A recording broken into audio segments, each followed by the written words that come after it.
কোনো কলেজ ইলেকশনে ওই শূন্যটা যাতে এক না হয় সেটা তৃণমূল ছাত্র পরিষদ দায়িত্ব নিয়ে দেখবে এবং বাংলার সমস্ত কলেজে শুধুই তৃণমূল ছাত্র পরিষদ জিতবে।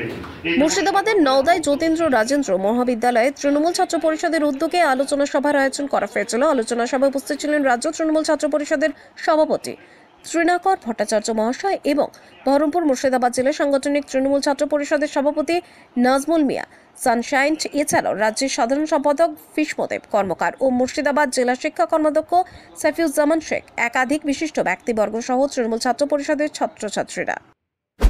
এটা যে সাংগঠনিক একটি মিটিং এখানে হলো আজকে নওদা কলেজে। আমি কথা দিয়ে গেছিলাম যে তাদের কলেজে আমি একবার আসবো। এই বহরমপুর জেলার বিভিন্ন কলেজে আমি ঘুরছি, দেখছেন। আমি আজকে সেই নওদাতে এসেছি এবং ওদের সঙ্গে কথা বলে আমার খুব ভালো লাগলো।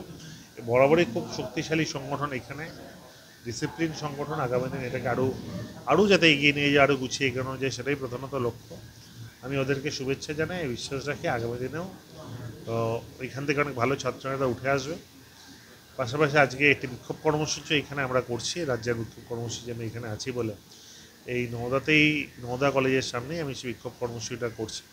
সেটা একই সঙ্গে আমরা করব এবং অবশ্যই আগামী দিনে কিছু ভালো ছাত্রনেতাকে তুলে আনাও এটা লক্ষ্য।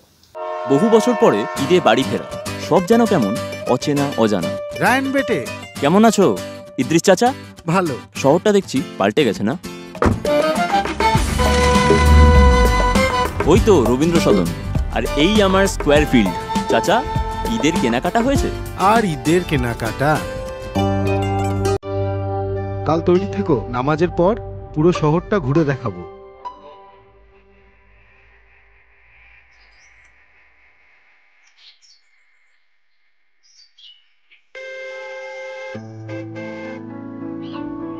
চাচা, ভেতরে আসো।